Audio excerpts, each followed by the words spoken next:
Hello दोस्तों, मेरा नाम नेहा है और मैं एक आईटी कंपनी में जॉब करती हूँ। मैं एक बहुत ही सुंदर लड़की हूँ। मेरी उम्र 25 साल है और मैं अभी तक सिंगल हूँ। कुछ दिनों से हमारी ही कंपनी में काम करने वाला अर्जुन ऐप है मुझे पसंद करने लगा था। हम दोनों साथ में काम करते थे और काफी वक्त एक दूसरे के साथ बिताते थे। मुझे भी अर्जुन पसंद आने लगा था। वह बहुत हंसमुख था और हमेशा मजाक किया करता था। उसका साथ मुझे अच्छा लगता था। कभी कभी हम दोनों बाहर रेस्टोरेंट में भी खाने चले जाते थे। 1 साल तक साथ काम करने के बाद अर्जुन आदिए ने मुझे शादी के लिए प्रपोज किया और कहा, नेहा, मैं तुम्हें चाहने लगा हूं। तुम बहुत खूबसूरत और हसीन हो। मेरी जिंदगी में आकर इसे संवार दो। क्या तुम मुझसे शादी करोगी? मैंने खुशी खुशी शादी के लिए हाँ कर दी थी। अर्जुन रिश्ता लेकर मेरे घर आया। मेरे पूरे परिवार को वह बहुत पसंद आया। वह बिल्कुल वैसा ही लड़का था जैसा मेरे माता पिता चाहते थे। अर्जुन के घर वालों को भी मैं पसंद आ गई थी। हमारी शादी तय हो गई थी और शादी का मुहूर्त 20 दिन बाद का निकला था। घर पर शादी की तैयारियां जोरों शोरों से चल रही थीं, लेकिन मैं अभी भी ऑफिस जा रही थी। मैंने सोचा था कि शादी के 2 दिन पहले ही छुट्टी ले लूंगी, क्योंकि प्राइवेट कंपनी में छुट्टी मिल पाना थोड़ा मुश्किल होता है। मम्मी पापा ने कहा था कि मैं तैयारियों की टेंशन न लूं, सब आराम से हो जाएगा, इसलिए मैं बिंदास थी। मेरे भाई तो बात बात पर मेरा मजाक उड़ा रहे थे, लेकिन मैं अंदर ही अंदर बहुत खुश थी कि अब मेरी जिंदगी में एक नया मोड़ आएगा। लेकिन मैं नहीं जानती थी कि मेरी जिंदगी में एक बड़ा तूफान आने वाला था। एक दिन अर्जुन ऑफिस नहीं आया था, क्योंकि उसकी तबीयत खराब थी। इसी वजह से मुझे ऑफिस में ज्यादा काम करना पड़ रहा था। काम खत्म होते होते रात के नाकती 10 बज चुके थे और मुझे घर जाने के लिए काफी लेट हो गया था। मैंने जल्दी से अपना पर्स लिया और बाहर निकल गई। मैं सड़क पर ऑटो का इंतजार कर रही थी कि तभी मौसम खराब होने लगा और तेज बारिश शुरू हो गई। खड़े होने के लिए कोई जगह नहीं थी, इसलिए मैं बारिश में भीग रही थी। इतनी रात हो जाने के कारण मुझे कोई ऑटो भी नहीं मिल रहा था। मैं बहुत देर तक ऑटो का इंतजार करती रही और अब परेशान होने लगी थी। मैं बुरी तरह से भीग चुकी थी। तभी मेरे सामने एक बड़ी सी कार आकर खड़ी हो गई। कार की खिड़की से एक नौजवान ने कहा, गाड़ी के अंदर आ जाओ, बारिश में खड़ी रहोगी तो बीमार पड़ जाओगी। मैंने गौर से देखा तो उसे पहचान लिया। ये मेरा ऑफिस का नहीं था, बल्कि सामने वाले ऑफिस में काम करता था। मैं उसे कई बार लिफ्ट में आते जाते देख चुकी थी।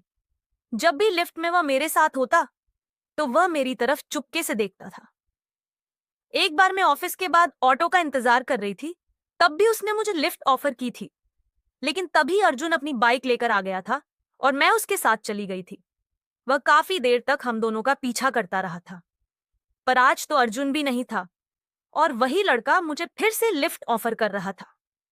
मैंने सोचा किसी अजनबी से लिफ्ट लेना सही नहीं रहेगा, इसलिए मैंने मना कर दिया। लेकिन उसने फिर कहा, रात के 11 बज चुके हैं। इतनी रात को तुम्हें कोई ऑटो नहीं मिलेगा। मौसम बहुत खराब है और इतनी रात को किसी लड़की का अकेले खड़े रहना भी सेफ नहीं है। प्लीज मेरे साथ चलो। मैंने थोड़ी देर सोचा और फिर उसकी मदद लेने का फैसला किया।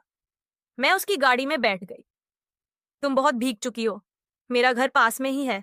चलो पहले अपने कपड़े बदल लो, फिर मैं तुम्हें घर छोड़ दूंगा।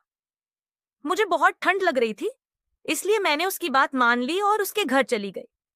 जैसे ही हम घर पहुंचे, उसने मुझे एक तौलिया दिया और अपने कमरे में एक शर्ट पैंट पहनने के लिए दी। वह खुद कमरे से बाहर चला गया। मैं अपने गीले बाल सुखाने लगी और कपड़े बदलने लगी, लेकिन तभी तौसवा अचानक कमरे के अंदर आ गया। उस वक्त मैं पूरी तरह बिना कपड़ों के थी। वह एक पल के लिए देखता ही रह गया, फिर तुरंत सॉरी कहकर दरवाजा बंद कर दिया।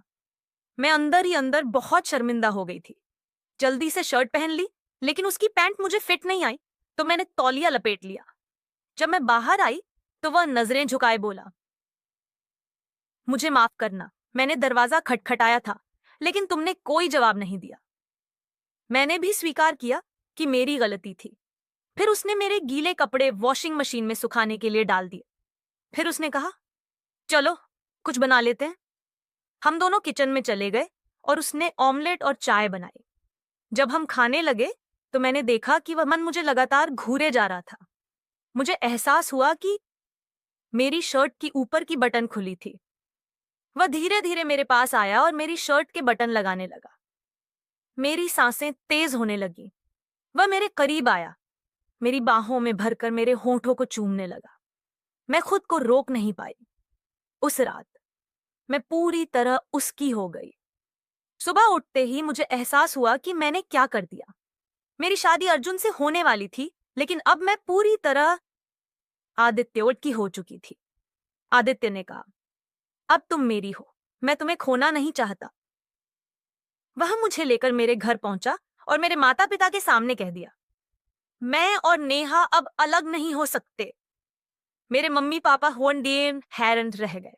तभी आदित्य ने अपनी जेब से सिंदूर निकाला और मेरी मांग भर दी। अब से नेहा सिर्फ मेरी है। मैं कुछ नहीं बोल पाई। मेरी शादी अर्जुन से टूट चुकी थी। मैं समझ नहीं पाई कि यह प्यार था या एक भटकाव, पर मैंने अपनी पूरी जिंदगी आदित्य के साथ बसा ली। कभी कभी मोहब्बत में हम अपना होश खो बैठते हैं, और यही हुआ मेरे साथ। दोस्तों, कहानी आपको पसंद आई हो तो वीडियो को कीजिए लाइक और चैनल को कीजिए सब्सक्राइब। धन्यवाद।